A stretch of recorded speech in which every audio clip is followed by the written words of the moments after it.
We're the book friends that think good. What does this mean for our life, for our world? Yiggity yeet, my dude. I'm happy to speak. Always happy to think. I don't know how to do that. I can look into that. Makes you sound like a book friend that can think good. It's Jack and it's Weston. BFTTGs. Yeah. Jack, I think good. Sometimes I good think, too. Makes you sound pretty good. We might want to make it more concise.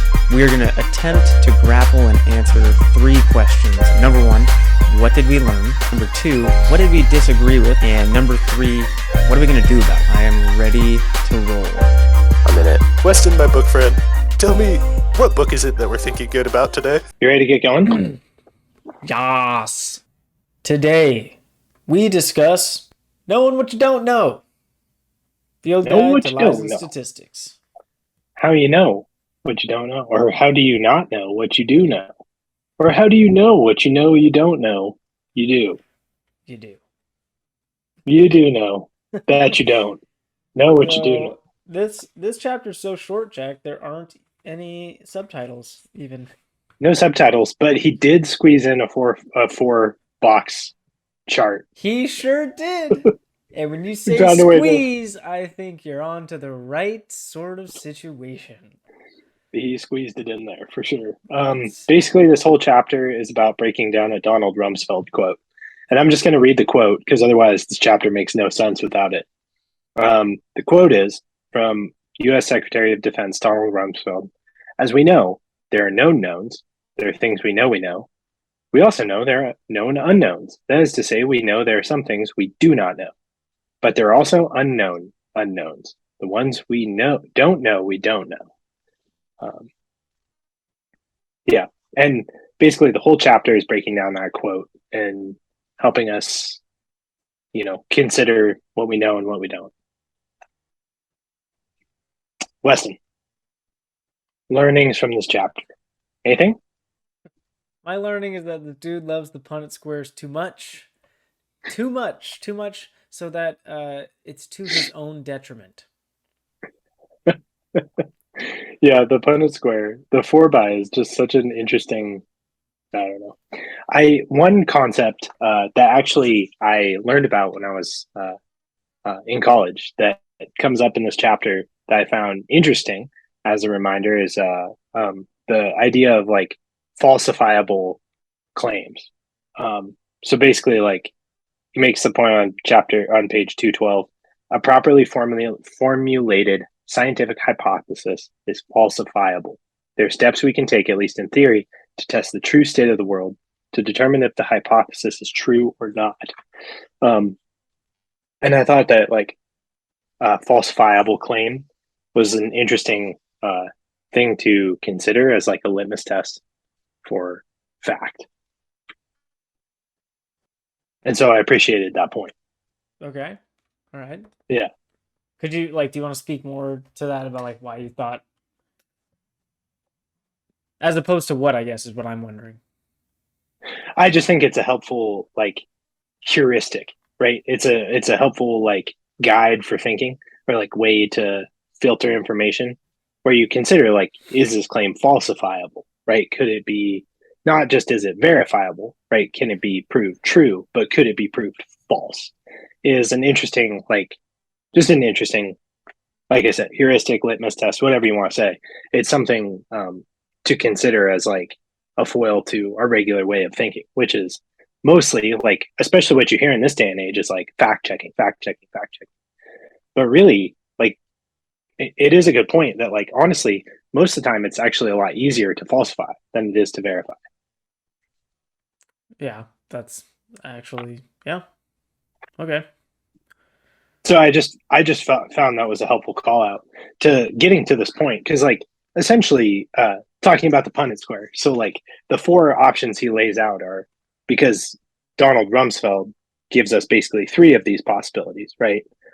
What we know that we know, right? So these things are considered factual, broadly speaking.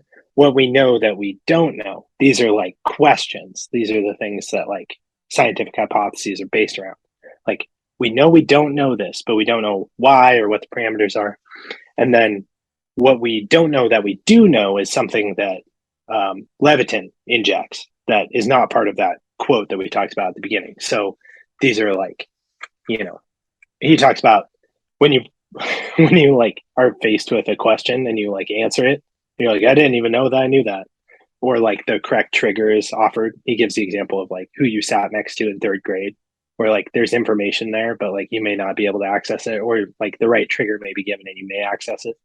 And then the fourth one was what we don't know that we don't know. And he makes a case that this is dangerous. Like this is the danger territory. We don't know it. And we don't know that we don't know it. And this is where people get into trouble. So this is where my biggest pushback was. What about Oh yeah? what Okay. about you? Yeah, me too. I'm curious why you're pushing back against it. Okay, so I want to hear. I know why I am, but right, I don't right. know why you are. So I basically This is a known unknown for me. My main pushback to this is I disagree that the possibilities fit into the Foursquare. Yeah. I Okay, tell me why. he What, even like- acknowledges that in the last paragraph of the chapter where he says, what does he say? Final class, Secretary Rumsfeld didn't talk about either are incorrect knowns, things we think are so but aren't.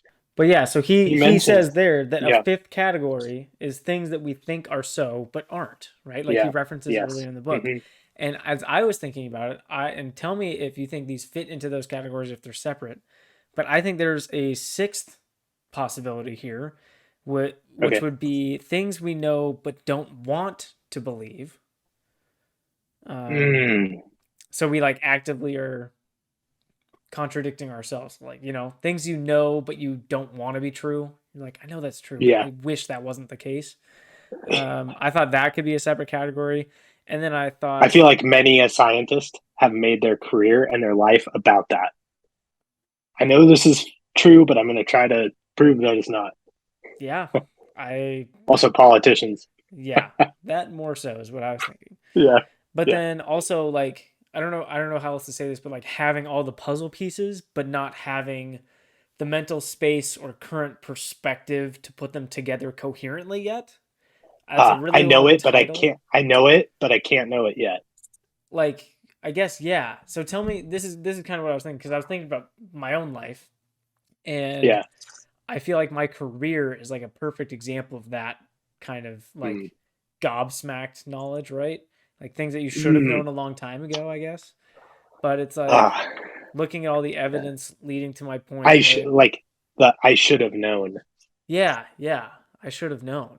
Because I mean, yeah, I guess the reason I think my career is a perfect example of that kind of category would be like, I like had my own tutoring business as a kid. The first job I got when I was with you, our freshman year, was working at Mathnasium as a math tutor. I'd coached 8 to 11-year-old kids in a bunch of sports.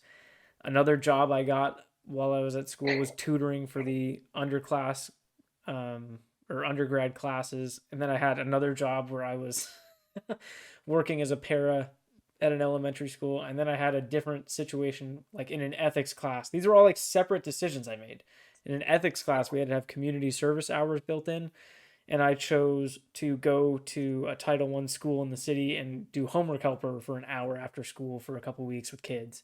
And it's like, I don't know why it took me so long to realize that I should go into education and teaching, right?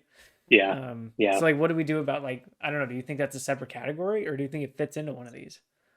No, I think it totally fits into it. I think I think it actually fits into another principle that maybe Levitin just doesn't have access to, which is the Romans 7 case, right? This is biblical, but it's the idea of like, I keep doing the thing that I don't want to do. Right. And which I think is a totally reasonable and realistic pattern of thought, which is like, okay, I know this is the fact, but I'm still going to try to do this other thing. I think there's a stubbornness. I think that is like a reality of life. And that principle in and of itself is actually something that I have struggled with personally, where I'm like, yeah, I mean, I know that that's there, but like, no, I'm doing what's right, or like, I'm always right or whatever. And like, life hits you hard with that reality of like, you may think that you're on the right track, or you might think that like you're, in this good space or whatever, but like really look at things, like really like take a look at it. Like just because you believe that or you want to think that doesn't mean that it's true. Yeah. So So I thought yeah, it was I think interesting that he I didn't. totally agree with you. Yeah, I thought it was interesting he didn't like. That's why I was saying he goes into the Foursquare to his own detriment because he mentions that sort of thing Yeah. in I think 2 chapters ago. So I was like, dude, you I mean, know that this that's is the sort of thing that's a pathway that people think by, but you just chose to ignore putting it in here because you want it to be a Punnett square.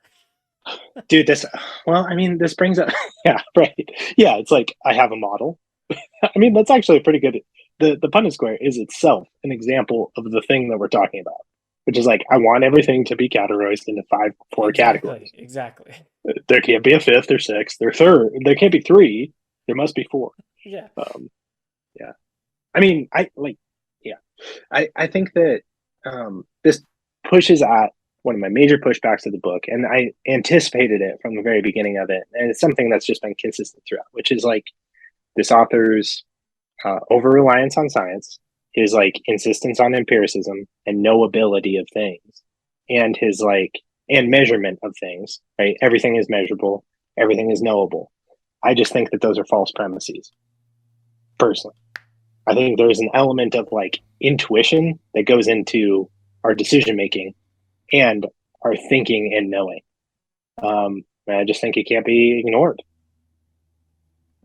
I think you're right. I'm with you, dude. Yeah. Um, So, yeah, I mean, that's my big pushback for this chapter. yeah. Is exactly the same thing for, basically the same reason. But So what are you gonna do with this chapter then? what am I gonna do with it, man? Um, Well, I still do like these categories, and I like the premise overall. Like, I like the idea of like examining our knowledge through the lens of like things we know.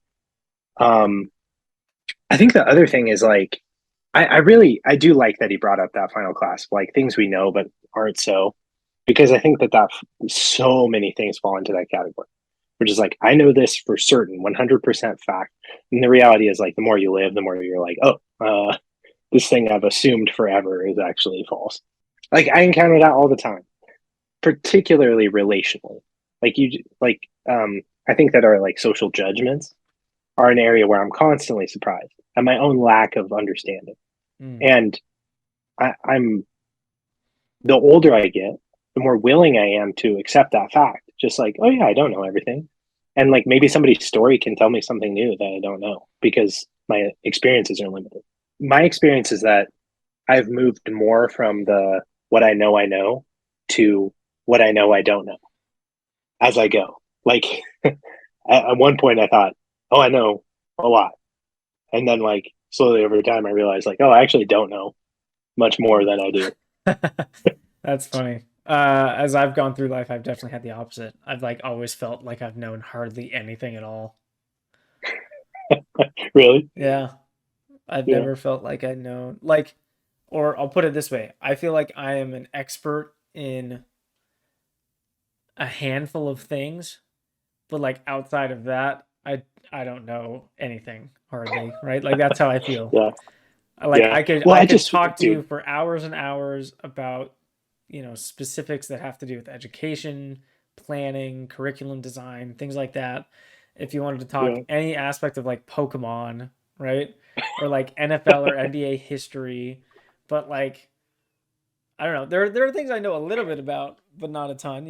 But like Well, those are actually good examples to me because like the primary thing of like I know I don't know is cryptocurrency. Like when that came on the scene and everybody started talking about it, I'm like, I don't know what any of you are talking about. I have no clue what you're saying. yeah. What you're speaking sounds like a foreign language. But also, like when I started playing fantasy football in more leagues with people, I'm like, you guys know a lot about football. Like I thought I knew something. Apparently, I know nothing. That's something interesting that I've found too over the last few years is like I feel like any hobby that you jump into, there's some community that is that niche that just goes so deep. It's really funny when you like find somebody who's like, "Oh, are you into this thing?" And you're like, "Yeah, I'm into that thing," and you're like kind of into it, and you find out that person is like into that thing. Yeah, dude. Yeah. Yeah. It's like, whoa, okay. Like, yeah. Yeah. Of course, Yeah, you're like, I respect it though. Yeah, I remember when I first started doing like home improvement stuff. And I was just like talking about it a lot. You encounter some people that like think about that a lot. Well, you had a better thing to do with this chapter than I did. I said, I'm going to ignore this asinine chapter and make it an unknown known. Boom. Roasted. Oh, Thank you for joining us, book friends. Next week on the BFTTG pod, Jack and Weston, they're thinking good some more with you, our book friends. Check out the show notes or the description, comment section for a link to the book and any articles that we talk about in the show. Bye-bye, book friends. Bye for this time, guys. Do a good thing today. I love you. Love you too, dude.